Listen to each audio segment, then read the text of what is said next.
నమస్తే. ప్రస్తుతం మనం సౌందర్య విజ్ఞాన కేంద్రంలో. సో, ఇక్కడ ప్రధానంగా తెలంగాణ విద్యుత్ ఆర్టీజన్ జేఏసీకి సంబంధించి కంప్లీట్‌గా జేఏసీ ఏర్పడ్డాయి. రౌండ్ టేబుల్ సమావేశం నిర్వహించారు. మెయిన్‌గా వాళ్ళకి సంబంధించిన సమస్యలు ఎందుకంటే గత ప్రభుత్వం తీసుకున్న నిర్ణయాలు, ఈ ప్రభుత్వం తీసుకుంటామని చెప్పేసి నిర్ణయాల పట్ల చాలా వరకు సమస్యలున్నాయి. వాటిని వెంటనే పరిష్కరించాలని చెప్పేసి వాళ్ళు చెప్తున్నారు. ఒకసారి మాట్లాడదాం మనతో పాటు జేఏసీకి సంబంధించిన నాయకులున్నారు. చెప్పండి సార్, ఏంది అసలు ఆర్టీజన్ సంబంధించిన విద్యుత్ సమస్యలు ఏంది అసలు ఎప్పటి నుంచి తలెత్తింది? ముఖ్యంగా తెలంగాణ ఉద్యమం కన్నా మొదలు 30,000 మంది ఆ కాంట్రాక్ట్ కార్మికులుగా మేము ఈ రాష్ట్ర అంటే ఆంధ్రప్రదేశ్ కావచ్చు, తెలంగాణ కావచ్చు, అప్పుడు ఏపీ రాష్ట్ర ప్రభుత్వం ఉండే కాబట్టి అందులో పనిచేసుకుంటూ వస్తున్నాం. కొన్ని 30 ఏళ్ల నుంచి పనిచేసుకునేటోళ్ళు కూడా ఉన్నారు కార్మికులు. కాబట్టి గతంలో నుంచి కూడా పోరాటాలు చేస్తూ చేస్తూ చేస్తూ తెలంగాణ ఉద్యమం వచ్చినందుకు మాకు న్యాయం జరుగుతుంది. రాష్ట్రం విడిపోతుంది. అంటే ఆంధ్ర ప్రజల మీద మా ఉద్యమం కాదు, అప్పుడు ఓన్లీ పెట్టుబడిదారులు వాళ్ళ మీద ఉద్యమం చేయడం జరిగింది. ఎందుకంటే రేపు మాకు కూడా న్యాయం జరుగుతుంది, మా బడ్జెట్ మా అనుకూలంగా ఉంటుందని, మాకు ఉద్యోగాలు రావాలనే కాన్సెప్ట్, నీళ్లు నిధులు ఉద్యోగాలు మనకు రావాలనే కాన్సెప్ట్తో మేము చేసినాం. కానీ ఆనాడు బీఆర్ఎస్ ప్రభుత్వం, అంటే ఆనాడు టీఆర్ఎస్ అండ్ బీఆర్ఎస్ వాళ్ళు మాకు నమ్మించి గొంతు కోసారు.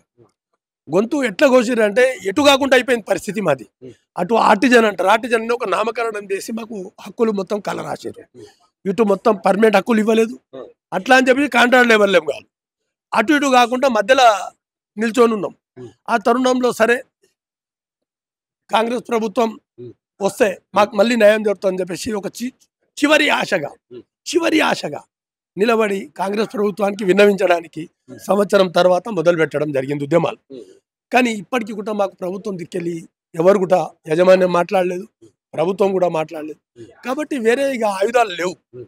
ఎందుకంటే ధర్నాలు చేసినాం, మన కలెక్టర్లకు లెటర్లు ఇచ్చినాం, యజమాన్యాలకు లెటర్ ఇచ్చినాం. 4 సీఎండీలు మారారు. ఇప్పుడు 4వ సీఎండీ నిన్న మొన్న జాయిన్ అయ్యింది హరీష్ రావు గారు. అలాగే ఎమ్మెల్యేలకు ఇచ్చినాం, ఎంపీలకు ఇచ్చినాం, బట్టి విక్రమార్క గారికి, విద్యుత్ శాఖ మంత్రి గారికి ఇచ్చినాం, ముఖ్యమంత్రి గారి దగ్గర కూడా సబ్జెక్టు తీసుకుపోయినాం. అందరికీ తెలిసిన సబ్జెక్ట్. కానీ చిన్న సబ్జెక్ట్ మాది. మేము అదే అడుగుతున్నాం, కన్వర్షన్ ఇవ్వలేకపోతే మా ట్రేడ్ యూనియన్ నాయకులు అంటారు, కన్వర్షన్ ఎట్లా వస్తుందండి మీకు అని. అసిస్టెంట్ జేఎల్ఎం ఇవ్వమంటారు, ఏదో ఒకటి ఇవ్వండి. కానీ దీనికి ఏదైతే పర్మనెంట్ ఉద్యోగులు ఏదైతే పనిచేస్తున్నాం మేము అదే పనిచేస్తున్నాం. 2016లో సుప్రీంకోర్టు ఒక ఆర్డర్ ఇచ్చింది, సమాన పనికి సమాన వేతనం. నవంబర్ 26వ తారీఖు నాడు, ఎప్పుడు 2016. మేము ఆ విధానం ఇస్తున్నాం. ఒక లైన్ మ్యాన్ అదే పని చేస్తాడు, 2 లక్షల పైన సాలరీ ఇస్తున్నారు. మేము అదే పని చేస్తున్నాం. మొత్తము కరెంటు కాలబెట్టుకుంటున్నాం, పడి కింద పడి చేస్తున్నారు కార్మికులు. అంటే ఇలాంటి ఎన్నో ఉన్నాయి బాధలు. కాబట్టి మేము సమానం చేయమని చెప్తున్నాం. మేము గొంతెమ్మ కోరికలు చెప్తాం, ప్రభుత్వంలో ఉన్న కోరికలే కోరుతున్నాం. గతంలో వీళ్ళు ప్రభుత్వ నాయకులు మాట ఇచ్చినే కోరుతున్నాం. కాబట్టి ఇప్పటికైనా కానీ మీరు స్పందించాలి, ముఖ్యమంత్రి గారు స్పందించి దీనికి ఏదో ఒక దశ తీస్తే వాళ్ళు కూడా ఆనందంగా జీవిస్తారు. చాలా మంది రిటైర్మెంట్ అవుతున్నారు, బెనిఫిట్ లేకుండా రిటైర్మెంట్. వాళ్ళు బెనిఫిట్ లేకుండా రిటైర్మెంట్ అయినచ్చు వాళ్ళ భార్య పిల్లలకి ఎట్లా పోషించాలి? ఏది లేకపోతే ఎట్లా పోసారు? 30 ఏళ్ళు 33 ఏళ్ళు రక్తం దారపోసి ఈ విద్యుత్ సంస్థలో ఆహర్నిశలు వాన అనక ఎండ అనక చలి అనక ఈ తెలంగాణ ప్రజలకు 24 గంటలు కరెంట్ ఇచ్చే దాంట్లో సబ్స్టిట్యూట్. మొత్తం ముఖ్యమంత్రి గారు బట్టి విక్రమార్క గారు మొన్న కూడా చెప్పారు, మొన్న ఎండాకాలంలో వర్షాలు పడి చెట్లు అవన్నీ పడి మొత్తం కరెంటు పోతే ఆహర్నిశలు కష్టపడి కార్మికులు కొన్ని నిమిషాల్లో కొన్ని గంటల్లో మేము కరెంట్ ఇవ్వడం జరిగింది. మళ్ళీ ఇంత కష్టపడుతున్న కార్మికునికి అన్యాయం జరుగుతుంది, ఎందుకు పట్టించుకోవాలని మేము అడుగుతాము. పట్టించుకోవాలి. లేకపోతే ఇప్పుడు ఇవాళ రౌండ్ టేబుల్ సమావేశం ఏంటంటే ప్రధానమైన సంఘాలు ఏమైతే విద్యుత్ సంస్థలు ఉన్నాయో వాళ్ళకందరికీ ఈరోజు పిలిచినాం. సరే, వాళ్ళ అనివార్య కారణాల వల్ల రాలేకపోయారు. కానీ రాబోయే రోజులలో ఈ 15 రోజులలో మళ్ళీ ఒక రౌండ్ టేబుల్ సమావేశం పెడతాం. విద్యుత్ సంస్థలో ఎన్ని సంఘాలు ఉన్నాయో వాళ్లకు, అలాగే వేరే ఉద్యోగస్తుల సంఘాలు ఏవైతే ఉన్నాయో ఎన్జిఓస్ ఉన్నారు వాళ్ళందరూ ఉన్నారు వాళ్ళకు, అలాగే రైతు సంఘాలందరికీ కూడా లెటర్లు ఇస్తాం. ఎందుకంటే ఎమ్మెల్యేలకు అందరికి ఇచ్చినాం. తర్వాత అన్ని సంఘాలు కలుపుకొని తర్వాత అందరి నిర్ణయంతో ముందుకు ఎట్లా పోవాలని ఆలోచిస్తున్నాం. సార్, మీరు చెప్పండి, అంటే ఈ గత ప్రభుత్వం చేసిన తప్పిదం వల్ల ఈ ప్రభుత్వంలో ఇంకా మీరు బాధపడుతుంది. ఈ ప్రభుత్వం కూడా హామీ ఇచ్చి ఇవ్వడం జరిగింది, మీకు ఏదో ఒక సొల్యూషన్ చేస్తారు, అయినా సరే పట్టించుకోకపోవడం ఎట్లా చూస్తారు? అయితే ఈ ప్రభుత్వము అధికారంలోకి రాకముందుకు మాకు హామీ ఇచ్చింది. అధికారంలోకి వచ్చిన తర్వాత మేము ఎవరమో అని అడుగుతారు. బట్టి విక్రమార్క గారు ప్రతిపక్ష నాయకుడిగా ఫ్లోర్ లీడర్గా ఉన్నప్పుడు గత ప్రభుత్వంలో అసెంబ్లీలో మాట్లాడిండు, ఆర్టిజన్లను మోసం చేసిర్రు మీరని. కేసీఆర్ గారిని నిలదీసి అడిగినటువంటి వ్యక్తి ఈరోజు మాకు విద్యుత్ శాఖ మంత్రిగా వచ్చిండు. అయినప్పటికీ మా సమస్యను వినడానికి మా సమస్య పరిష్కరించడానికి, మాతో చర్చలు జరపడానికి సిద్ధంగా లేదు ఈ ప్రభుత్వం. కాబట్టే దశలుగా మేము శాంతియుతమైనటువంటి పోరాటాలు చేస్తూ వస్తూ ఉన్నాం. దాదాపు 8 నెలలు అవుతుంది. ఈ కన్వర్షన్ డిమాండ్ పెట్టి ఒకే ఒక డిమాండ్, ఆర్థిక భారం పడదు. యాజమాన్యం పైన కానీ, విద్యుత్ సంస్థల పైన కానీ, ప్రభుత్వం పైన కానీ ₹1 ఆర్థిక భారం పడని డిమాండ్ పెట్టి పోరాటం చేస్తున్నాం. ఇది ఆత్మగౌరవ పోరాటం. అంతేగాని మేమేదో గొంతెమ్మ కోరికలు కోరడం లేదు. మా జీతాలు పెంచండి లేదా ఆర్థికంగా ఇబ్బందులు గురయ్యేటువంటి కోరికలు కోరడం లేదు. ఒక కన్వర్షన్ వల్ల ఒక కార్మికునికి ఉద్యోగ భద్రత వస్తుంది, ఒక ఏంటిది ఆత్మగౌరవం పెరుగుతుంది.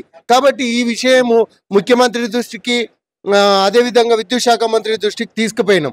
ఇప్పటి వరకు స్పందించకపోవడం వల్లనే ఈరోజు రౌండ్ టేబుల్ సమావేశం పెట్టడం జరిగింది, ప్రధాన సంఘాలను పిలవడం జరిగింది.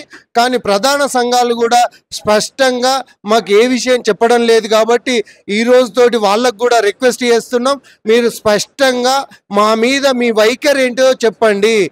మీరు మా వైఖరి కన్వర్షన్ కావన్నా వద్దా, మాకు రెగ్యులర్ ఎంప్లాయీస్గా గుర్తించాలన్నా వద్దా, 2 సర్వీస్ రూల్స్ ఇదే విధంగా కొనసాగాలన్నా ప్రధాన సంఘాలు చెప్పాల్సిన బాధ్యత ఉందని మేము చెప్తా ఉన్నాం. ఒకవేళ మీరు చెప్పకున్నా చెప్పినా 19,687 మంది మీ సమ్మెకు పోవడానికి సిద్ధంగా ఉన్నాం. సంఘాలకు అతీతంగా మేము సమ్మెకు పోవడానికి సిద్ధంగా ఉన్నాం.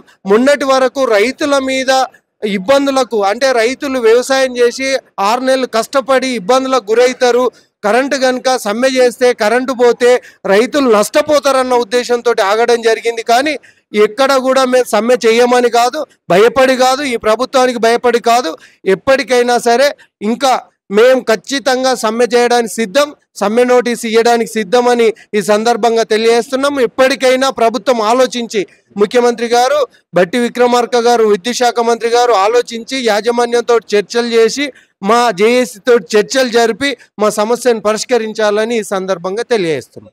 సార్ మీరు చెప్పండి, అంటే కన్వర్షన్ వల్ల ఎలాంటి ఆర్థిక భారం ప్రభుత్వం పైన పడదు అని చెప్పేసి చెప్తాను. మళ్ళీ ఎందుకు చేయట్లేదు? అంటే ప్రభుత్వం ఒక చిన్న సంతకం కావచ్చు, లేక చిన్న కొంతమంది పిలిపించి కూర్చొని చేయాల్సిన పనిని ఎందుకు చేయట్లేదు, ఎందుకు ఇట్లా డిలే చేస్తుంది? అయితే ముఖ్యంగా మేము జేఏసీగా గవర్నమెంట్కి ఒకటే డిమాండ్ చేస్తున్నాం. జేఏసీగా ఏర్పాటు మేము ఇంచుమించు 8 నెలలు అవుతుంది. ఈ 8 నెలల కాలంలో అనేక పోరాటాలు చేసినాము. ఎస్పీటీసీఏలు, ఎన్పీటీసీఏలు, విద్యుత్ సౌద ధర్నా, ఇందిరా పార్క్ ధర్నా అని చెప్పి చాలా పోరాటాలు చేసినాము.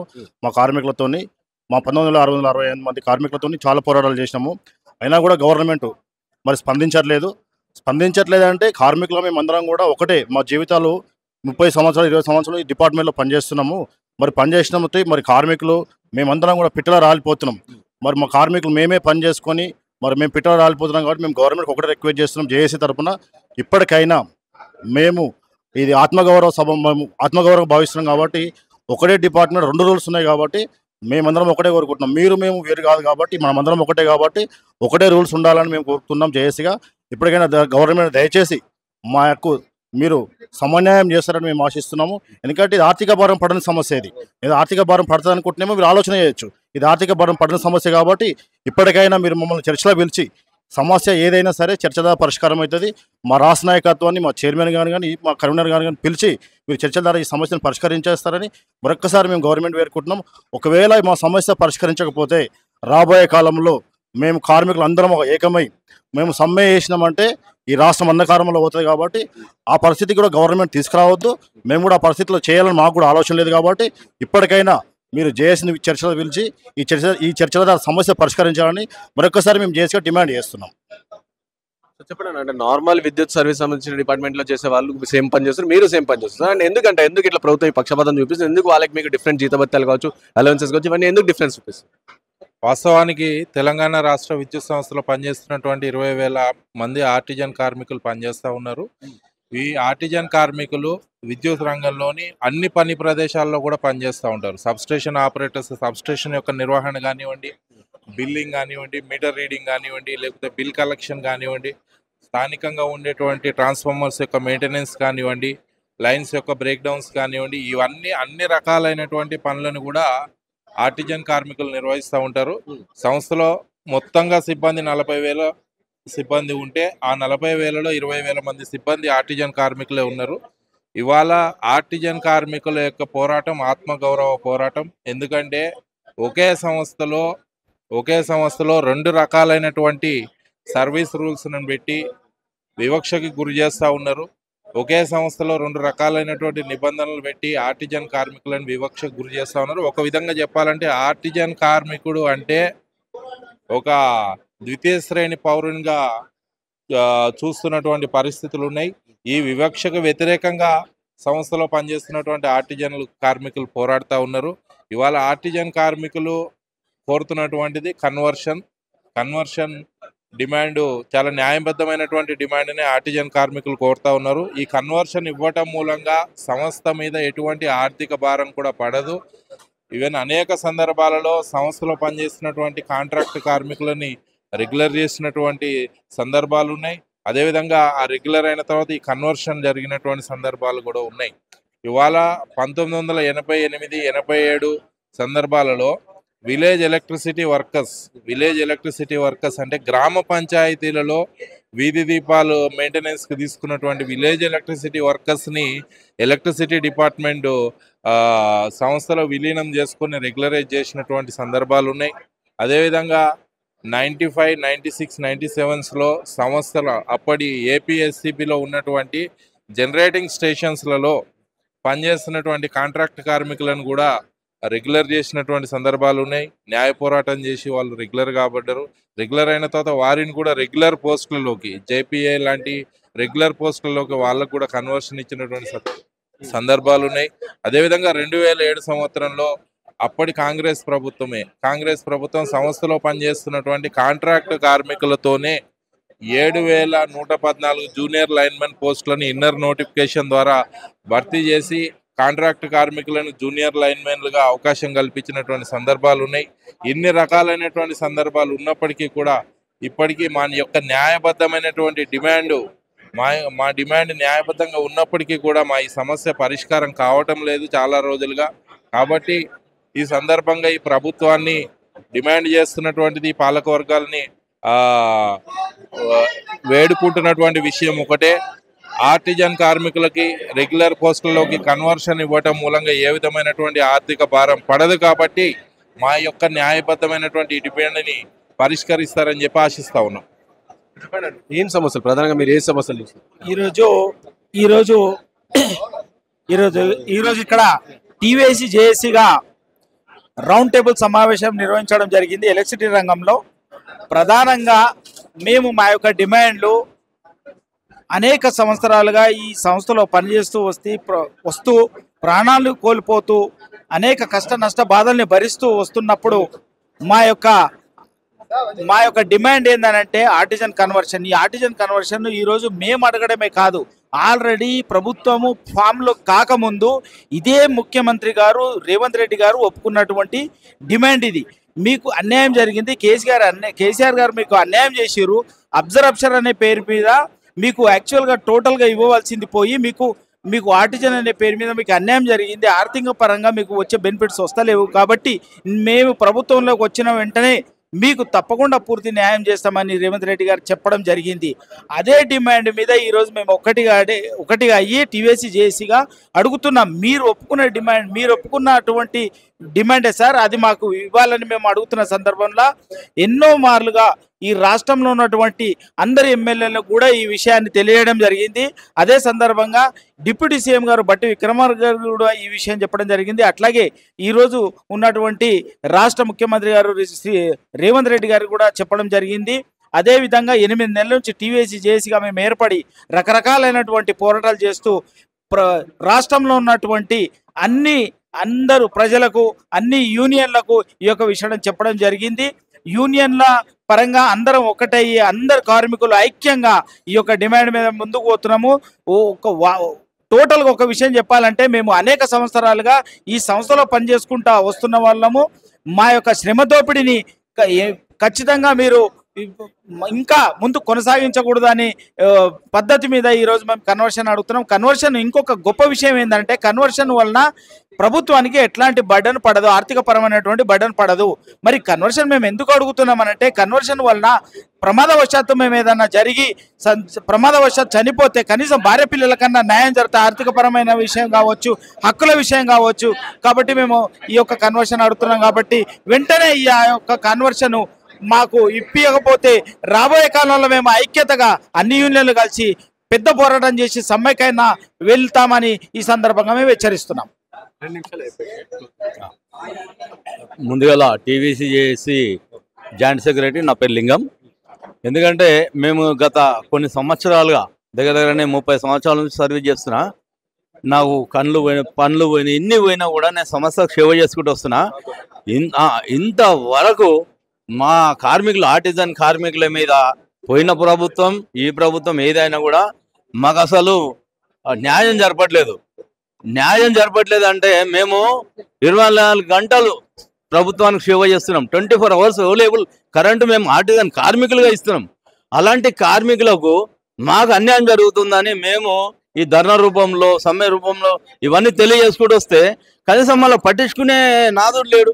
మరి ఇంకెంతకాలం మేము ఇది, మా పిల్లలు చస్తున్నారు, మేము చస్తున్నాం. చాలా మంది రోడ్ల మీద కరెంట్ షాకులు కొట్టి మొన్న ఒక వ్యక్తి చనిపోతే కనీసం ఎక్స్రే చేయడానికి కూడా ప్రభుత్వం ముందుకు వస్తలేదు, యజమాన్యం ముందుకు వస్తలేదు. ఇది మేము తీవ్రంగా ఖండిస్తున్నాము. మేము ఎంత దూరమైన తీసుకెళ్తామో ఖచ్చితంగా మేము న్యాయం జరిగేంత వరకు ఖచ్చితంగా పోరాటం చేస్తాము జేసీ తరఫు నుంచి. ఇది మా డిమాండ్.